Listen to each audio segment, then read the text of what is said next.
Azad Samaj party जिंदाबाद जिंदाबाद जिंदाबाद आजाद समाज पार्टी जिंदाबाद जिंदाबाद जिंदाबाद भीम आर्मी जिंदाबाद जिंदाबाद जिंदाबाद भीम आर्मी जिंदाबाद जिंदाबाद जिंदाबाद बाबा साहब डॉक्टर अंबेडकर अमर रहे, अमर रहे अमर रहे। हमारी एकता जिंदाबाद जिंदाबाद जिंदाबाद हमारी एकता जिंदाबाद जिंदाबाद जिंदाबाद हमारा भाईचारा जिंदाबाद जिंदाबाद जिंदाबाद।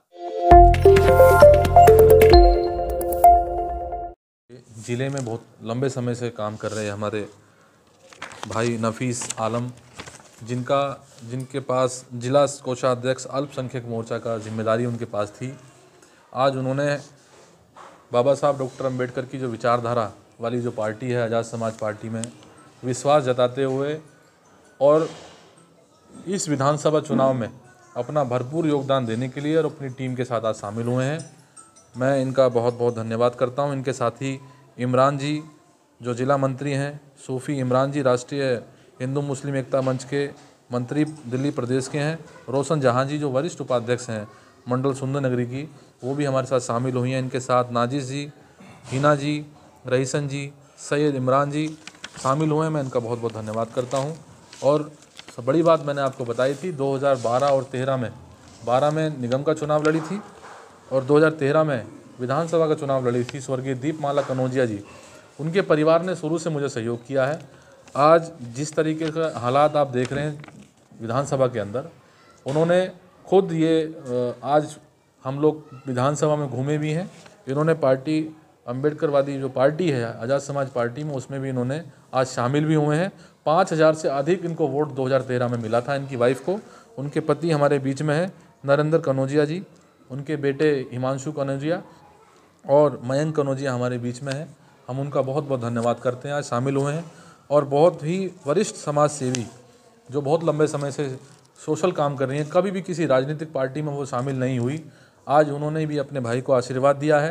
तारा चौहान जी, संतोषी दास जी, प्रेमवती जी, मिथिलेश जी, वो भी हमारे बीच में शामिल हुए हैं आज पार्टी में।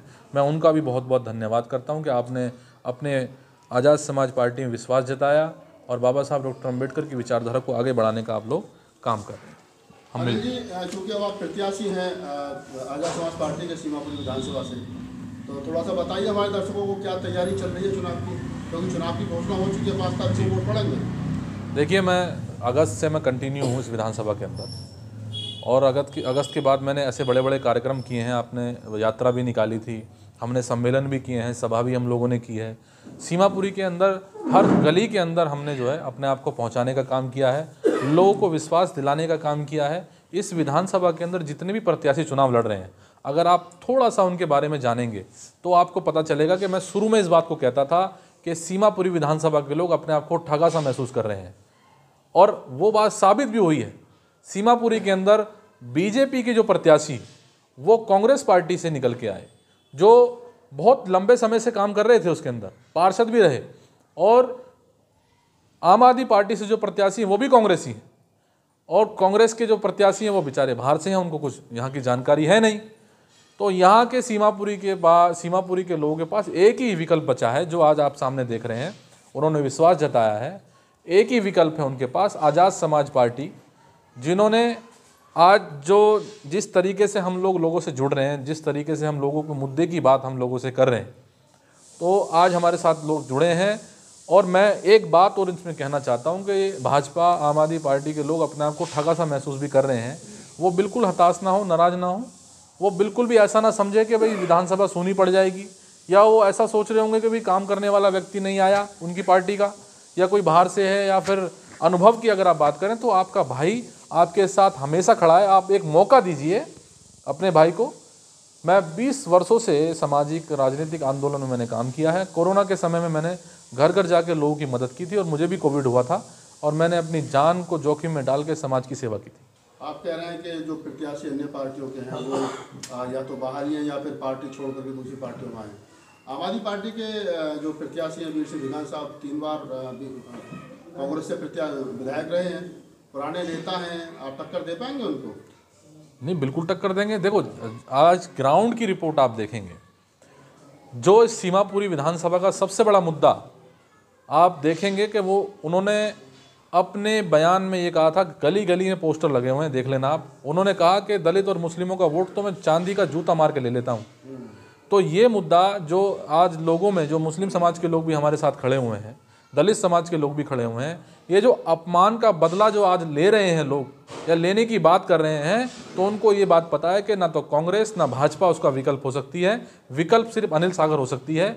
ये आज आपके सामने लोगों ने जवाब देने का काम किया है। कांग्रेस ने जिन प्रत्याशियों को उतारा है, राजेश लेलोटिया जी SC/ST विंग के राष्ट्रीय अध्यक्ष हैं, बड़े नेता हैं, पैलपुर में कई बार मिनिस्टर भी रहे हैं, विधायक रहे हैं, तो नहीं लगता कि वो तो बड़े अनुभवी लोग हैं और अनिल सागर जो है राजनीति में पहला चुनाव लड़ रहे हैं? देखिए, अनुभव के साथ साथ सीमापुरी विधानसभा से बहुत लोग दौड़ में थे।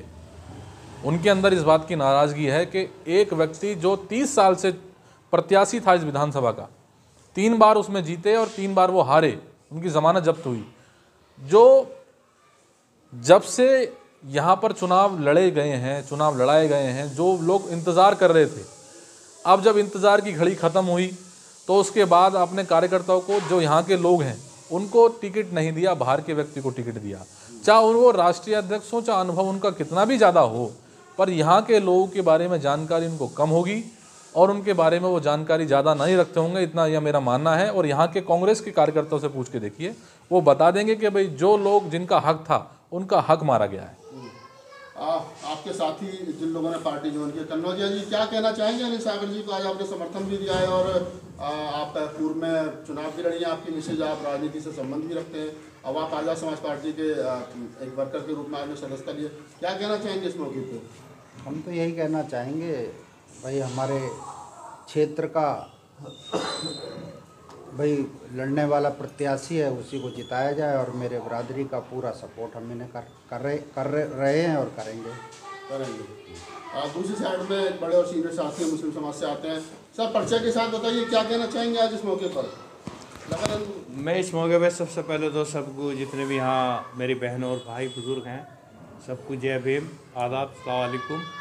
मैं ये कहना चाहूँगा कि जो आज के टाइम में चंद्रशेखर आज़ाद जी, जिन्होंने आज़ाद समाज पार्टी बनाई है, वो एक चमकता सितारा है।